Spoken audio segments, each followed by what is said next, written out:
I'm Montse Alvarado. Tonight on EWTN News Nightly, the doctor is in.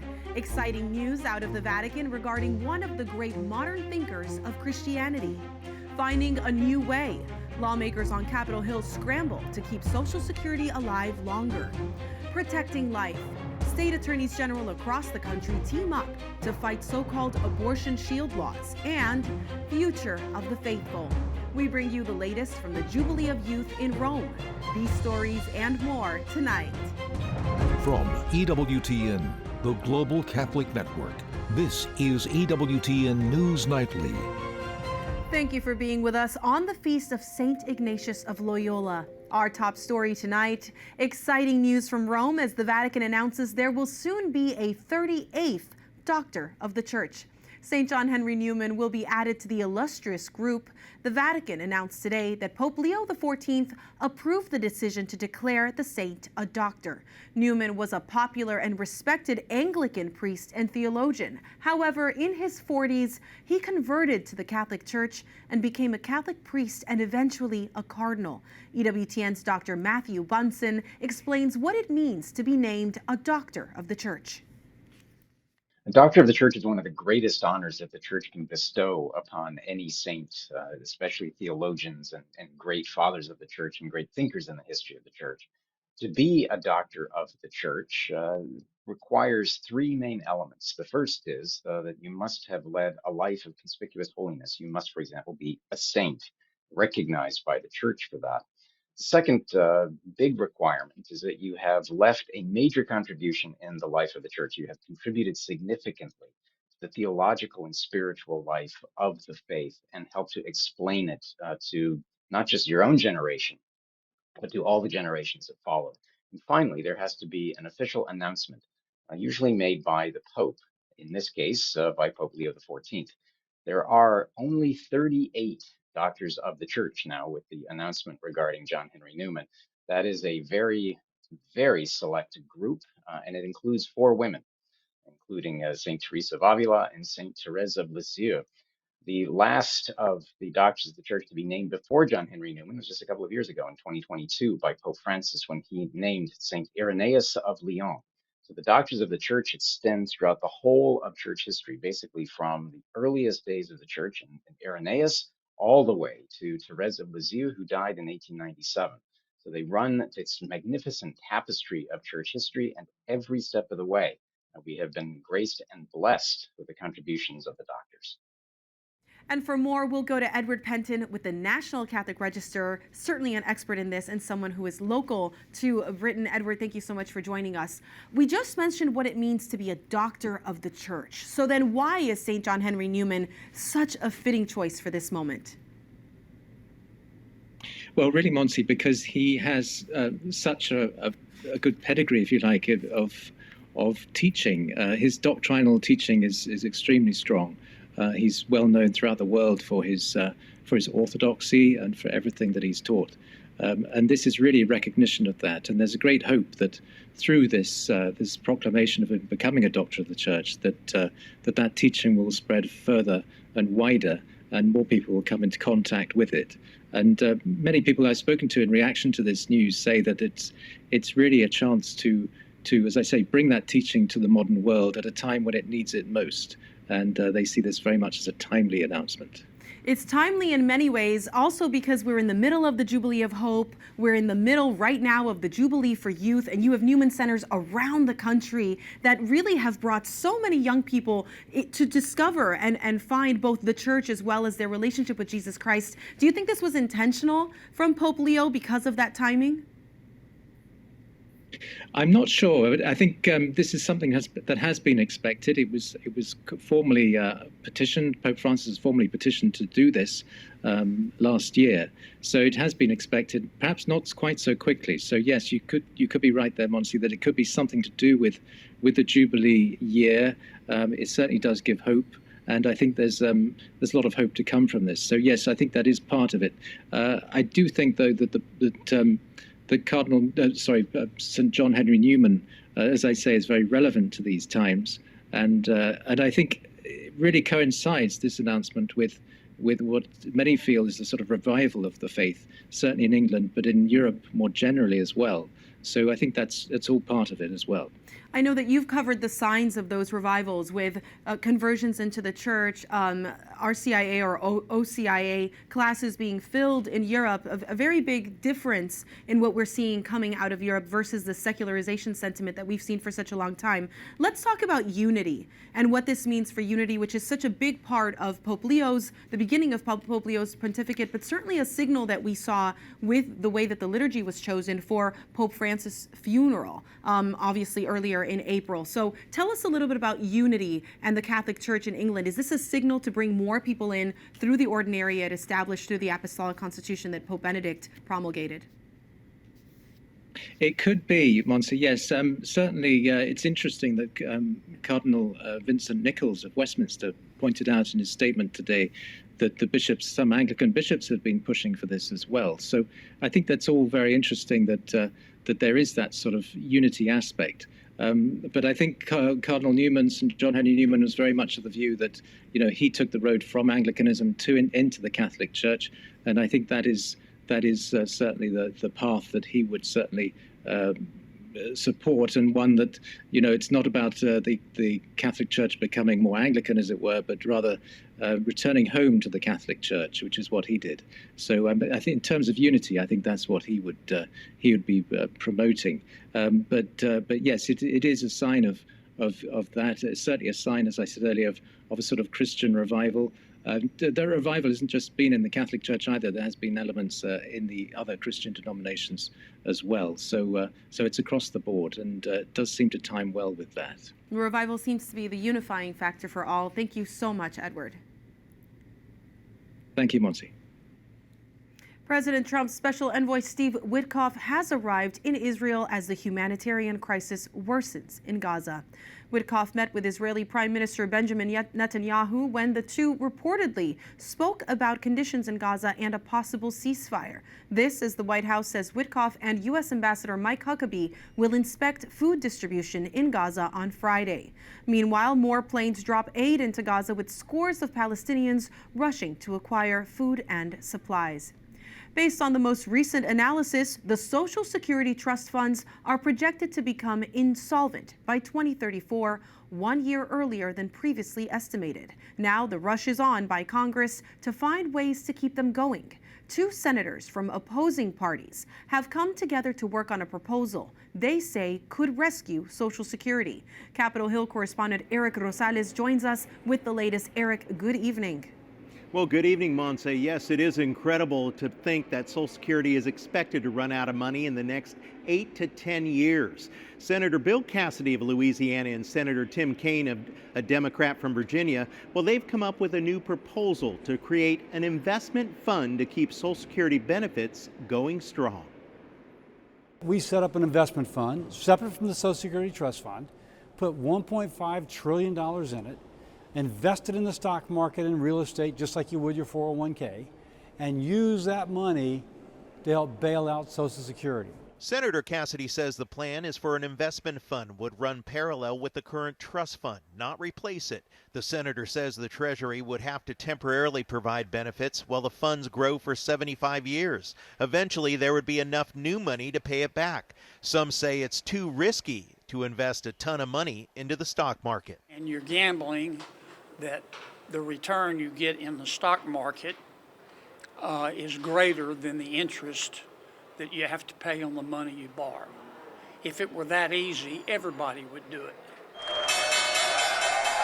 Some economists say state and municipal pension systems have attempted similar maneuvers, and in many cases, the financial markets have turned against them. But if nothing is done, recipients would see a 24% drop in payment amounts until it runs out.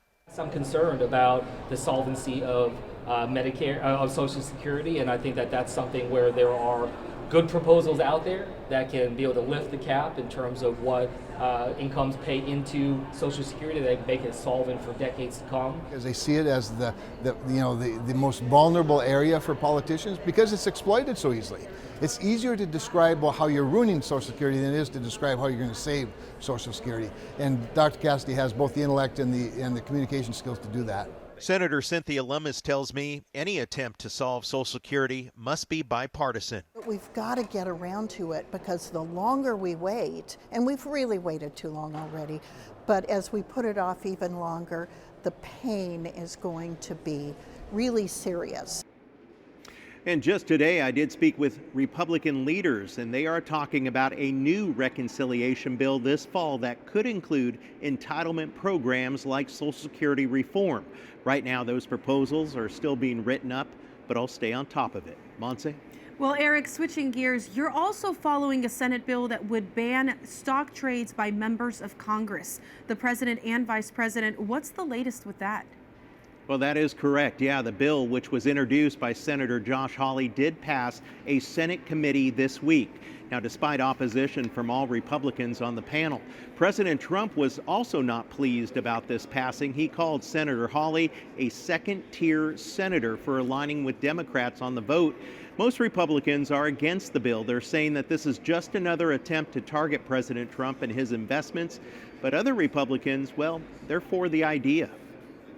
I'm always amazed at Wall Street, how they stay a step ahead of us as well, the people that work on Wall Street. But it's not fair to the rest of the Americans. I do think that it's been abused up here very much in favor of stopping our families from trading stocks. It's still not known when or if the full Senate will vote on the measure, but now that it's passed a committee, it does show that the idea of banning lawmakers from trading stock is gaining momentum. As we know, a lot of news was made with with Democratic Representative Nancy Pelosi and the millions that she made. So, Monse, back to you. That's very true. Thank you so much, Eric. Well, President Donald Trump says tariffs are making America great and rich again. Just hours from now, August 1st, his global tariff deadline arrives. And we've already seen a lot of developments. White House correspondent Owen Jensen reports. Well, good evening. Ahead of tomorrow, a ton of things trade and tariff related to keep track of, including a 50% tariff on Brazil and an end to exemptions for imported goods worth less than $800. President Donald Trump says the U.S. right now is the hottest country anywhere in the world. The U.S. Treasury has taken in $150 billion from tariffs, and we'll be adding about $200 billion next month for totals that nobody's ever seen before, frankly. As the clock ticks closer to August 1st, the president posting on Truth Social a flurry of trade activity, including the United States of America has agreed to a full and complete trade deal with the Republic of Korea. And we have just concluded a deal with the country of Pakistan. And with Mexico, a 90-day extension with the specifics spelled out. Mexico will continue to pay a 25% fentanyl tariff, 25% tariff on cars, and 50% tariff on steel, aluminum, and copper. White House Press Secretary Caroline Leavitt today telling reporters. And additionally, Mexico has agreed to immediately terminate its non-tariff trade barriers, of which there are many. And as the president said, we will continue to talk to Mexico over the next 90 days with the goal of signing a larger trade deal. But the lieutenant governor of Michigan, who's currently running for governor, says families are getting hurt. First and foremost, I mean, this chaos, these deals are not working for Michigan families. Like, look, it's the big three. They're obviously losing money. The United Auto Workers Union and their members have come out strongly against the deal with Japan and others. But what we're seeing is the auto suppliers, the supply chain that so many tens of thousands of people in Michigan work for. They're getting hurt, too. When it comes to Canada, President Trump says Canada's announcement that it will recognize a Palestinian state will make it very hard for the U.S. to reach a trade agreement with its northern neighbor. For now, the president getting his way on trade, terms, and timelines. So yes, tomorrow, August 1st, the reciprocal rates will be going into effect. If more deals are cut between now and midnight, I will never count out the president. You've seen him do it before. He cut 3 deals in one day. In federal court, President Trump's tariffs are being challenged. He's facing several lawsuits that he overstepped his authority. At the White House, Owen Jensen, EWTN News Nightly. Well, we have a lot more still to come on EWTN News Nightly. A reason to celebrate. A major victory for people of faith. We have the details. And why is a former clerk asking the U.S. Supreme Court to revisit its decision from 10 years ago?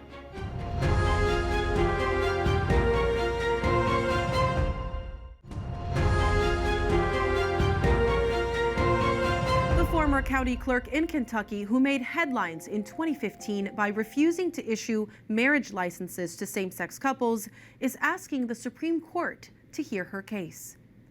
Kim Davis says her refusal to issue the marriage licenses to same-sex couples was based on her beliefs as a Christian and God's definition of marriage. She was briefly jailed for her refusal to issue the licenses. Her legal team wants the nation's highest court to overturn both her civil liability ruling and the decision to legalize same-sex marriage nationwide. The U.S. Conference of Catholic Bishops invites the faithful to pray for an end to taxpayer-funded abortions.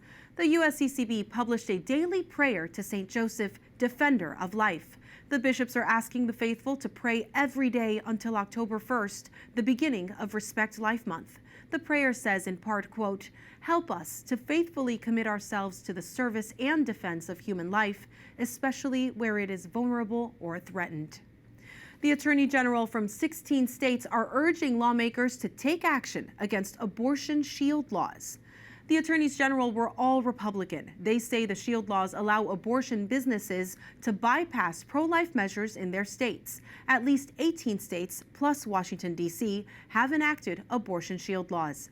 By encouraging medical professionals in pro-abortion states to violate pro-life states' abortion laws, shield laws are not allowing each state to regulate abortion as it sees fit. And Christians in the Pacific Northwest and West Coast are celebrating a recent ruling regarding adoption and foster children. In a landmark ruling, the U.S. Court of Appeals for the Ninth Circuit found the state of Oregon violated the rights of a Christian mother of 5 and widow who was seeking to adopt children from foster care. The court found Jessica Bates was disqualified solely because of her religious beliefs, especially her refusal to affirm certain aspects of so-called gender ideology. For more, we turn to Mallory Slate, legal counsel on the parental rights team at Alliance Defending Freedom. Mallory, thank you for joining us, and congratulations on this victory, especially for this mother and widow. Tell us why this ruling is so important for people of faith. Thank you so much for having me on. It's really an incredible ruling, and to my knowledge is the first ruling of its kind in the circuit courts in this country. It's so powerful to have a circuit court opinion ruling that Christians cannot be excluded from foster care and adoption simply because of their religious beliefs. The court was very clear in saying that foster and adoption is not a constitutional law dead zone, that states like Oregon cannot remove Christians just because of their beliefs. Now, what was this decision based on? I know that the U.S. Supreme Court has made big changes in the way that gender ideology affects the ability of people to practice their faith, especially with a 9-0 ruling protecting Catholic adoption and foster care agencies. Was there anything of that related in this ruling that would protect Christians further? It was really based on two different things. First is freedom of speech. The policy at place here would require Christians like Jessica Bates to speak messages that they disagree with. That includes things like using preferred pronouns or speaking messages at pride parades.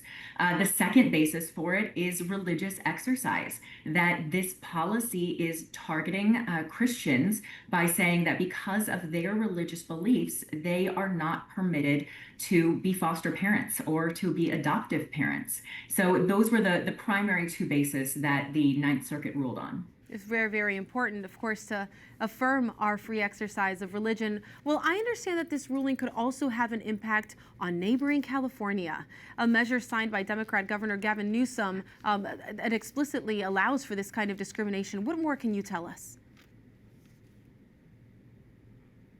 Sadly, we're seeing these policies across the country. We have several other lawsuits in Washington state and Vermont as well, challenging similar policies. And it's something that we are seeing more and more of.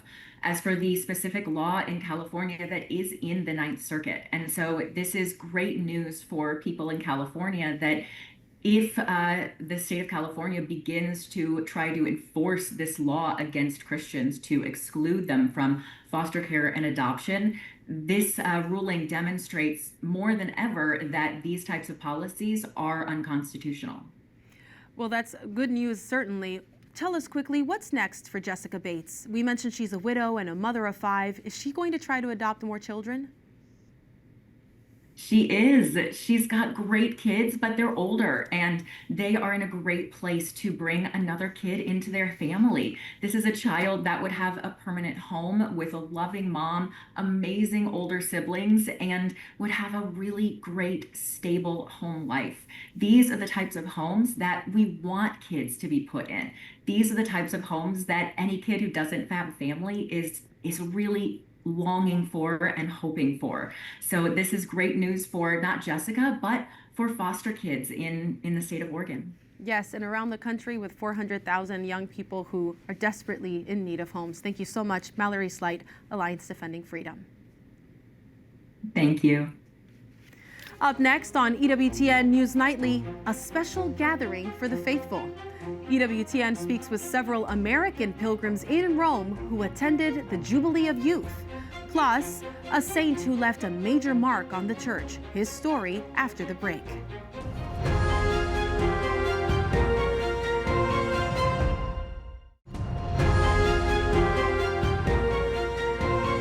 Around 3,500 young people from the United States are in Rome for the Jubilee of Youth. And there are many events for them that offer faith and fellowship. EWTN Vatican journalist Valentina Di Donato spoke with several American pilgrims who attended a special gathering hosted by the U.S. Conference of Catholic Bishops. Intervening in my life in real time. The National U.S. Pilgrim Gathering at the Papal Basilica of St. Paul outside the walls, hosted by the USCCB, gathered hundreds of young pilgrims from all over the United States of America. Miami, North Carolina, Pennsylvania, California.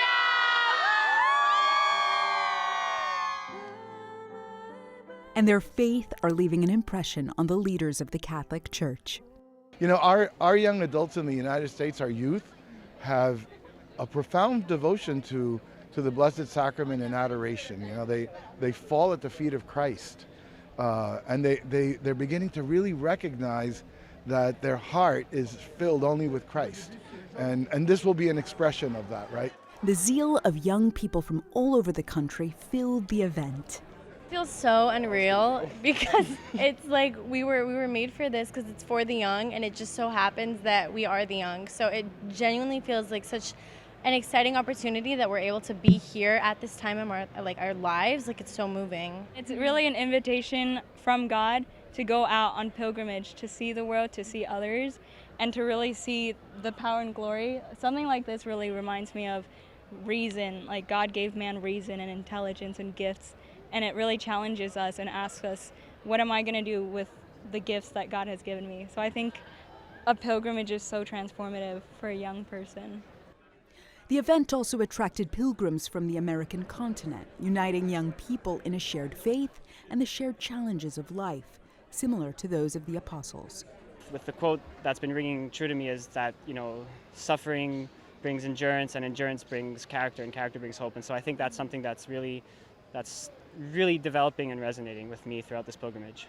So far, what it's done to me is reaffirm my faith and ask myself the question constantly, am I putting all my hope in the Lord? Am I living that saintly life?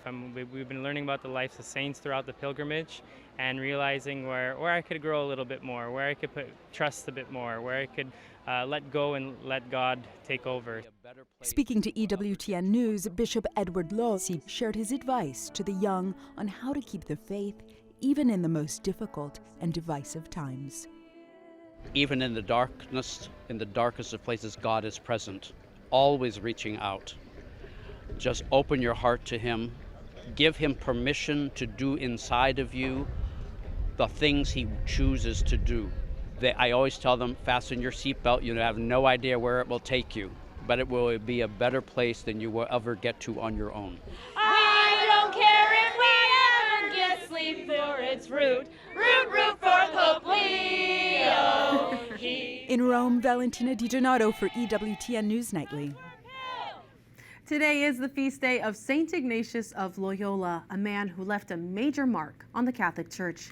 Saint Ignatius was born in Spain in 1491. He joined the army at 17 and longed for fame and fortune. However, he was injured by a cannonball. While recovering, he read the only books on hand, the lives of the saints. This was a life-changing experience, and he decided to dedicate himself to the Lord. In 1540, he and 6 companions founded the Society of Jesus, commonly known as the Jesuits. Ignatius is also known for the spiritual exercises, a valuable practice for discernment and progress in the spiritual life. St. Ignatius of Loyola, pray for us. We thank you for watching tonight. Remember, you can follow us on social media, Facebook, X, and Instagram at EWTN News Nightly. I'm Montse Alvarado. Good night, and God bless you.